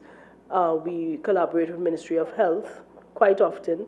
I just want to mention the school health program that provides universal screening for all students entering primary school. I think that is something that has been overlooked, that all students entering the public system receive screening, vision and auditory screening as they enter school. My question is really looking at first responders. And they can't go to the school to get that kind of attention. The health centers are the places where it's always available and always open. I realized recently we saw government policy opening health centers 24 hours. But yet still, the Ministry of Social Services seem to be having a problem with having that program started. So the question remains, where is the place that a person will go for first responders? Where can somebody guide another person to go to when they need treatment or attention without having to pay exorbitant costs? What kind of a relationship the Ministry of Social Services has with the Ministry of Education in attending to children with special needs at this point in time? Chair, I'll attempt to put some context. I think that the session thus far has spoken to the need for some greater dialogue between the players here today. Clearly, I think one of the key elements that I can point out here today is the absence of, or the lack of robust data.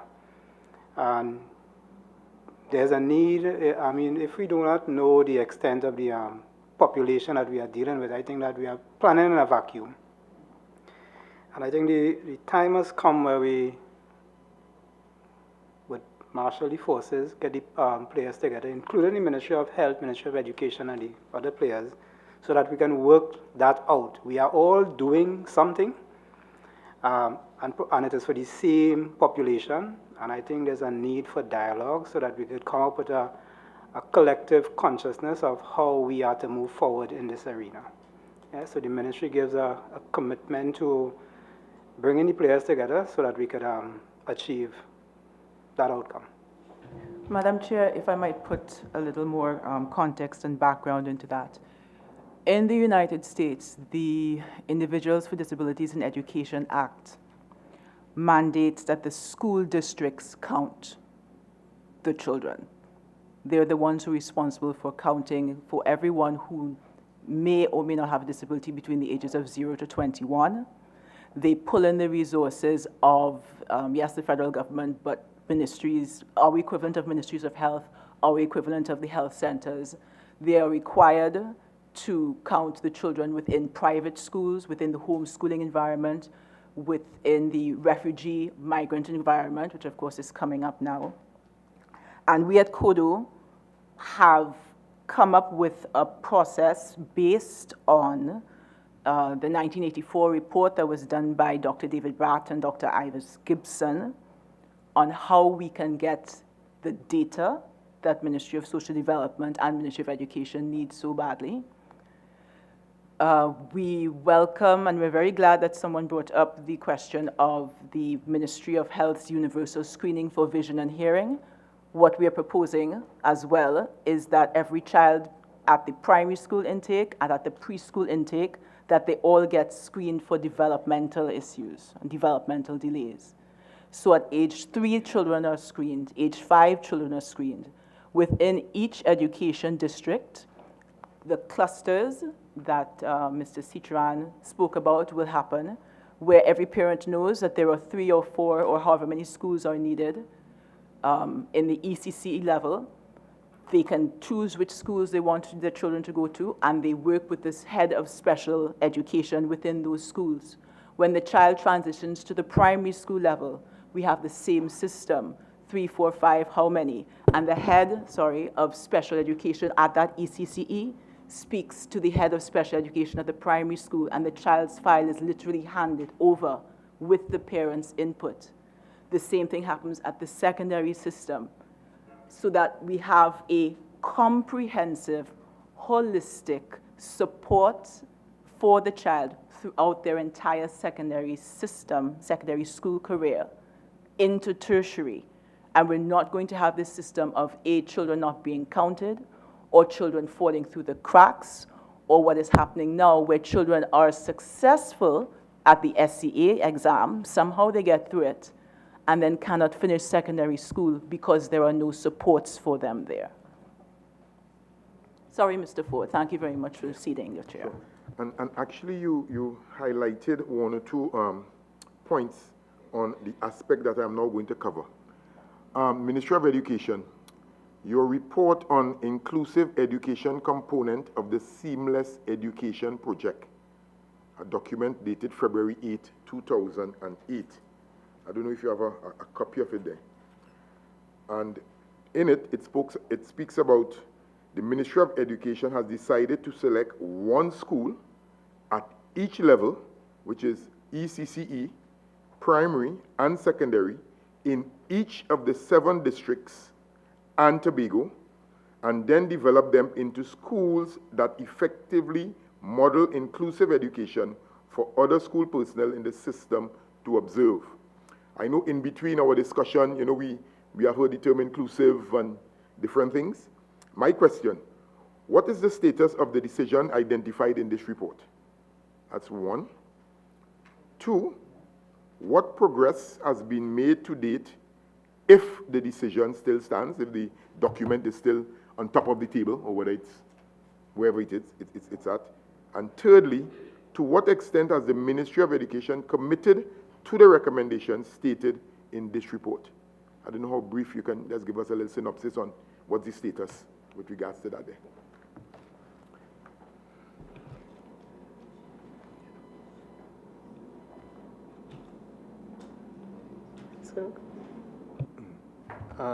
Madam Chair, the Ministry is still committed to that proposal. In fact, work plans are currently being developed to roll out the policies in the new education policy document, and that is one of the areas. So that is actually currently on the table in terms of how we roll that out, taking into consideration some of the other areas we are looking at to support that initiative, including the increase in funding for the retrofitting in some cases of those schools. Again, I hear you, Director, but in terms of, like for example, the aspect of the 7 districts, educational districts, or the geographical districts as we know them to be in Trinidad, right? We are saying that we're going to choose a ECC, a primary, a secondary, if one can be identified along those lines, which again comes back to the same question that I asked earlier, right? Which I'm talking about dedication versus inclusivity, right? So you're saying that it's still on the agenda. Any timeline in going forward as to, next 2 years, next 3 years, a pilot project, something of the sort, just in order to satisfy some of those. We are currently in the process of looking at identifying those schools in each district, so that while we are working out the details in terms of the plan, we actually have started looking at schools within education districts, which can be actually used. Okay, and my final question, Madam Chair. Yeah. Pardon, you want to add? Yes, please. Okay, Madam Chair. Through the chair? Yes. The schools you were referring to, at the time the project was, that project that was being rolled out was a pilot project that had its own specific objectives. While the particular project changed over time, what we do have today coming out of those recommendations are students with special needs, with particular disabilities, autism, vision impairment. Those I know for sure. I can actually identify cases with those who are already placed at the Early Childhood Center at specific primary schools and moving into secondary. The aim of the project was, at the time, was to identify particular schools where services can be developed. We are looking at it based on our reality, having self-contained classrooms or classes in particular schools for particular disabilities. Because of the resource, it is up to a parent to choose a school of his own. Yes, we cannot provide the dedicated services given the limited resources at every school should a parent choose a particular school where we do not have the resources. So at this time, having, as the CEO said, having dedicated schools where we can develop and integrate those resources and try to equip them to service particular categories. That is what we are looking at. There's a lot of children who may not fall within specific categories but require special support. They are already in the system, and we try to respond to that. So the general principle of the policy of the report is being upheld, and as we move forward, is integrated in our planning. If I final question. Sorry. I just want to say that I've heard said here that nothing is happening at the health centers.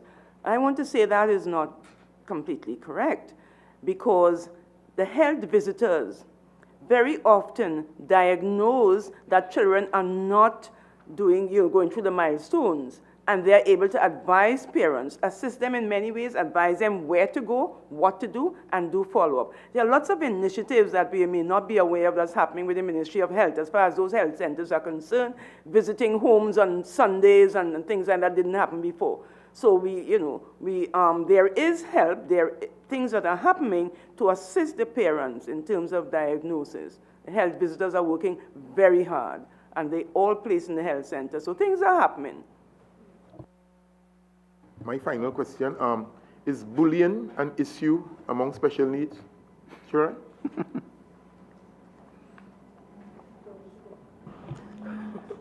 Bullying is a national issue. I would like to begin there because it's not it's not specific to special needs children. We recognize that some of our children may be more vulnerable, and hence we put supports in place for the children who are referred to us to mitigate against that. We have had to address a couple of incidents where sensitization and retraining of I shouldn't say retraining, but sensitization programs had to be delivered to schools where we found that people did not understand the disability, the child's disability, and therefore would make fun of him, would tease, that kind of thing. So we do, as best as we can, put things in place to prevent the bullying from happening at the school level for our special needs students.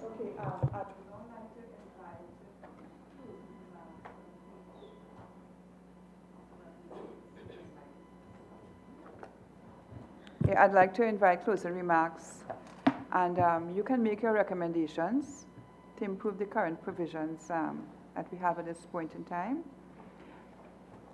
in particular relating to special needs in public, primary, and the secondary schools of the child. Madam Vice Chair, I, on behalf of the consortium, want to again say we've had a healthy discussion. We sometimes disagree to agree or vice versa. But what I want to see going forward are a couple of things. One is the cradle to the grave concept. Two is that the therapists must be located at strategic points in our country without charging the parents, because whilst you may diagnose a child, when that parent has to go to a therapist and it costs $8,000, $10,000, whatever it is, it's a big ask. So I think that the state needs to provide more therapists. I think we also need to dialogue and to consult more within this grouping so that we can get more effective work done. And as I said, in teacher training, that some emphasis should be placed on multiple disabilities. These are some of my recommendations. Madam Vice Chair, what we would also like to see is a situation where the persons who are disabled children with disabilities, their parents, their allies, are the ones who are driving the process and driving the guidelines to this process. With all due respect, most of what we're hearing today are policies and guidelines that are being designed by persons who don't have skin in the game, do not have skin in the game. As Skin in, or skill? Skin. As in, they are not the people who are accessing the services.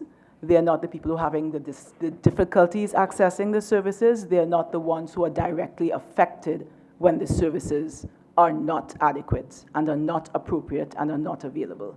We would really like to see much more of the design of the policy and discussions of policies and initiatives to begin with discussions with the consortium of disability organizations and our various members to find out precisely what do persons with disabilities need, as opposed to what's happening now, where there's a lot of theory about what is needed, but there is very little discussion with the people who actually have to use the services that are being offered. One major recommendation, and I notice we have Mr. Ford here. The Treaty of Marrakesh affords persons with disabilities, particularly the print disabled, including blind and visually impaired persons, equal access to more books, more published works. And we hope that the government will move quickly to ratify and to put in place the proper legislation to ensure that the Treaty of Marrakesh takes hold in Trinidad and Tobago, as it is taking hold throughout the region and the world. Okay, at this point, I'd like to remind officials that we'll have one representative speak on behalf of an organization. And again, I'd like to let you know I'm inviting brief closing remarks.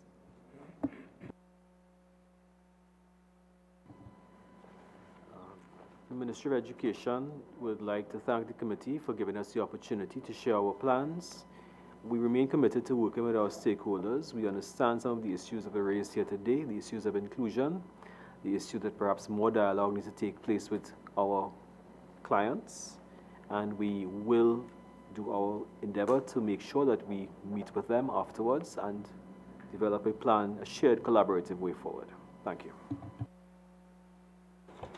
Chair, the ministry also want to indicate that this session did provide valuable information, and I agree with my colleague. It did suggest the need for some greater dialogue, especially in the area of robust age-aggregated, gender-aggregated, and other socioeconomic indicators, data for that.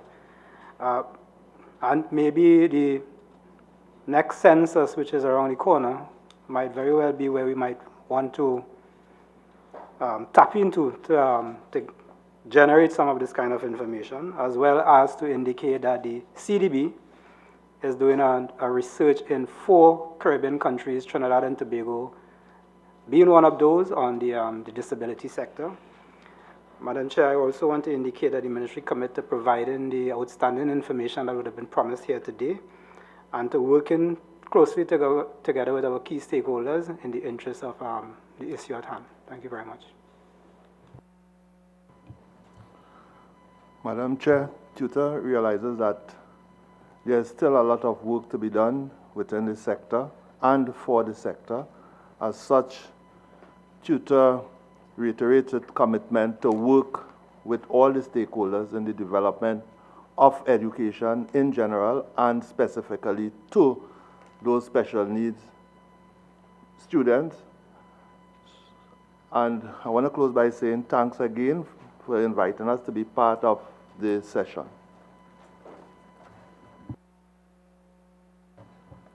Madam Chair, the whole purpose of education is to allow our children to live productively in society. And sometimes our special needs children are not allowed or do not, for some reason or the other, realize their full potential in schools. And sometimes this may happen because of the social and emotional environment in the schools. And I still want to put a plug in for my parents that as we spoke about teachers' aides, and they are not specialized people, why not train our parents to be our special needs children aides in the school where possible, so that parents can have a more informed and empowered input in training and educating their special needs children. And accommodations should not only reside when the children reach, standard 4 or form 4, but it should be practiced from very early, coming up through the classes, so that the children feel a sense of success and high self-esteem. Thank you very much. Today's inquiry looked into the current provisions for the education of children who require special needs education in public, primary, and secondary school. An issue which is on the lips of most of our people today, especially persons who live in rural communities, a community that I myself represent, and I know of the many cries and complaints. And I believe today's session was very exploratory. I want to express gratitude from the 15 entities who have sent in written submissions, and I will list them.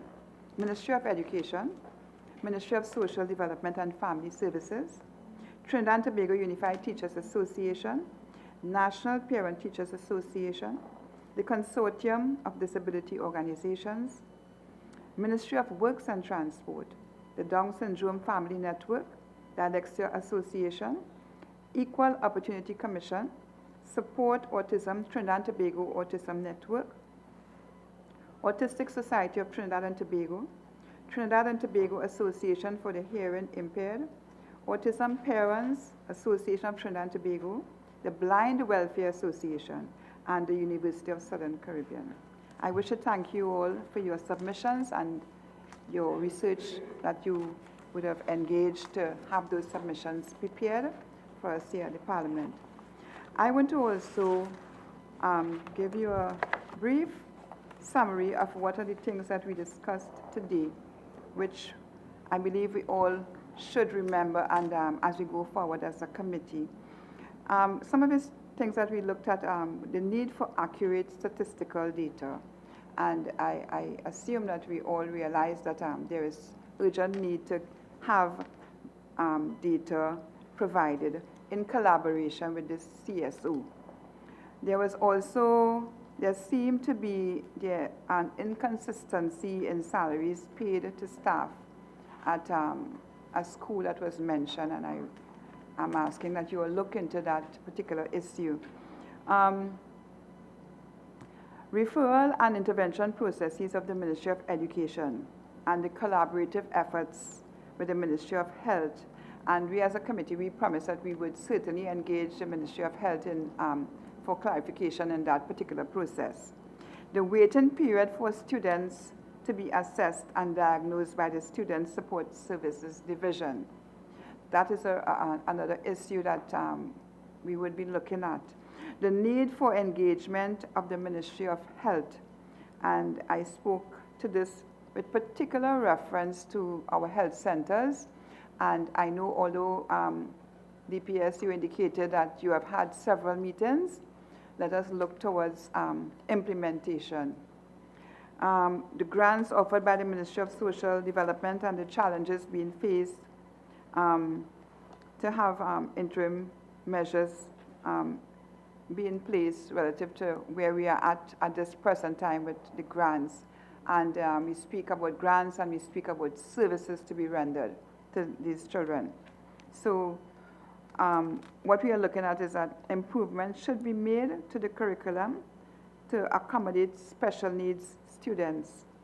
And with that, we seem to have agreed upon the need for early intervention, where a call was made on doing head counts, having proper data seemed to be very critical in this, and we looked at the Ministry of Health's role in engaging pre-screening exercises at all institutions, schools and other institutions. And finally, I believe we all agreed that each of you all are doing your part. You all are consistently doing your part. You are following government's policy. But what we recognize is the need for collaborative efforts between the Ministry of Social Development, Ministry of Education, the consortium, PTA, tutor in finalizing the processes, approaches, initiatives to realize the policy of government. Policy of government was well articulated from all the various ministries, but what we saw falling apart is the actual rolling out of the processes, rolling out initiatives, making it actually happen. So we know where we are at now, and what we seem to be lacking in is the development of the policies into action. I want to again thank you all for being present here today. I want to also thank our viewing public for being present with us and listening to this particular inquiry, which seemed to be very important to a cross-section of our community. Because when we have one child affected, it's not about one child. It's about a child, it's about a family unit, and it's about a community, and it affects our country as a whole. To that end, I would seek to ensure that we have follow-up with the Ministry of Health in realizing the answers to some of the questions brought about today. But again, I wish to thank you all again for being with us this morning. It is now afternoon, and to wish that you will have a safe journey onwards to your respective destination. Thank you very much.